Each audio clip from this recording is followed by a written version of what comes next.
তো বন্ধুরা কেমন আছেন সবাই? চলে এলাম আজকে আবার একটা নতুন ভিডিও নিয়ে।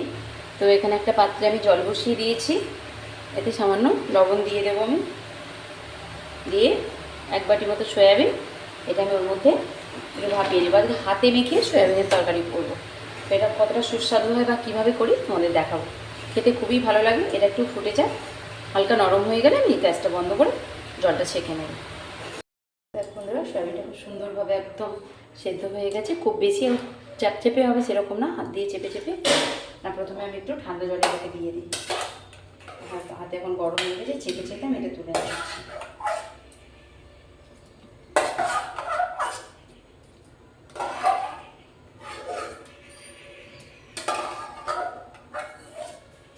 এই জলটা আমি এখানে ফেলে দিলাম। এর মধ্যে আমি বেশ কিছুটা ঠান্ডা জল দিয়ে দিচ্ছি। ঠান্ডা জলের মধ্যে থেকে এবার আস্তে আস্তে চেপে ভালো করে ধুয়ে কিনবো,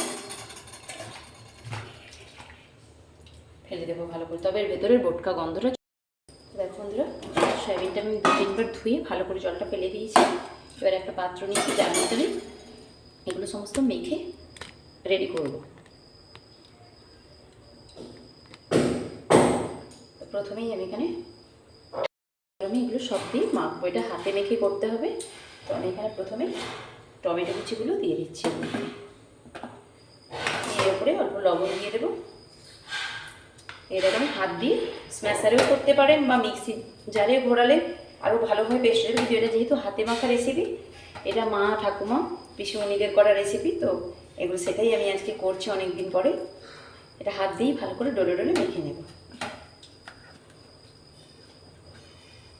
হাতে মাখা তরকারি, হাতে মাখা ব্যঞ্জন বলা হয় এটাকে।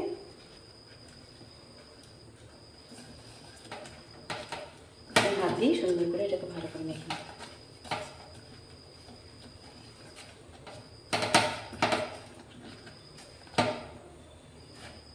এটা হাতে যতটা ডলা গেছে আমি ডলে নিয়েছি।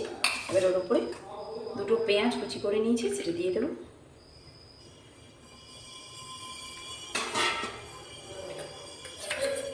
আর দেবো 1 চামচ রসুন বাটা, আর দেবো 1 চামচ আদা বাটা। আর এখানে দেবো লঙ্কাটাও আমি বেটে নিয়েছি, সবটাই বাটা মশলাতেই করছি। এটা 1 থেকে 1.5 চামচ মতন দিচ্ছি।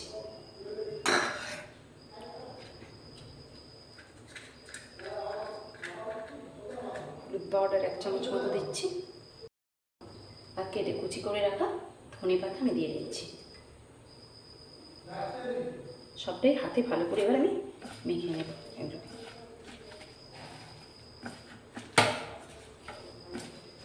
এটা মাখার উপরেই এই টেস্টটা বেশি নির্ভর করে। তেল দেবো পরিমাণ মতো, সর্ষের তেল দেবো।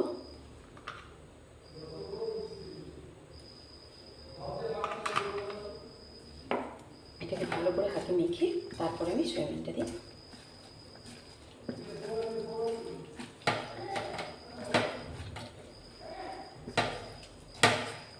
মশলাটা আমি ভালোভাবে মেখে নিয়েছি। এবার রসটা নিংড়ে রাখা সয়াবিন আরও যদি একটু রস বেড়ে চেপে চেপে বের করে দেবে। রসটা যত বেরিয়ে যাবে তত মশলাটা শক্ত করবে ভালোভাবে। সয়াবিনের যে একটা অন্যরকম স্মেল থাকে ওটাও চলে যাবে।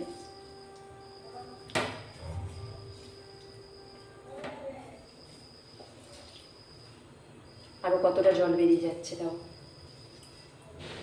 সমস্ত সয়াবিনগুলো চেপে আমি মেখে দিলাম। স্বাদ অনুযায়ী আরও একটু লবণ দিয়ে দেবো। এটাকে হাত দিয়ে ভালোভাবে ডলে ডলে মাখবো।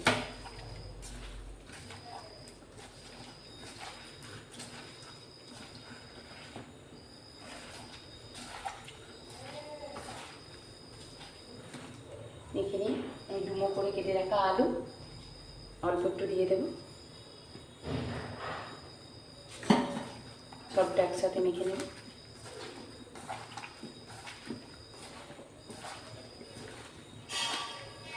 এটা আমি অল্প একটু হাতটা মশলাটা লেগে আছে ওটা ওর মধ্যে চলে যাবে, অল্প একটু জল দিয়ে দেবো।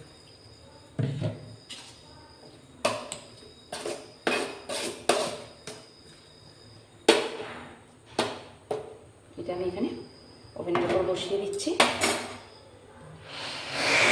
ওটা বসিয়ে দিয়েছি আমি গ্যাসের মধ্যে।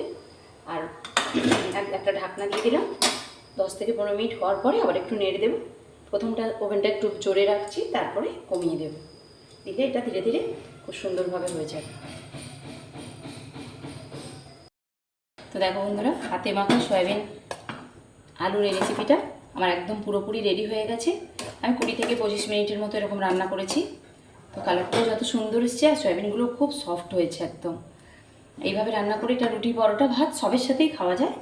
তোমরা অবশ্যই একবার ট্রাই করে দেখো। এমনিই তো আমরা আদা পেঁয়াজ রসুন দিয়ে করে থাকি, কিন্তু হাতে মাখাটার টেস্ট আমার মনে হয় একটু বেশি ভালো হয়। তো চলো বন্ধুরা, খাওয়া দাওয়া।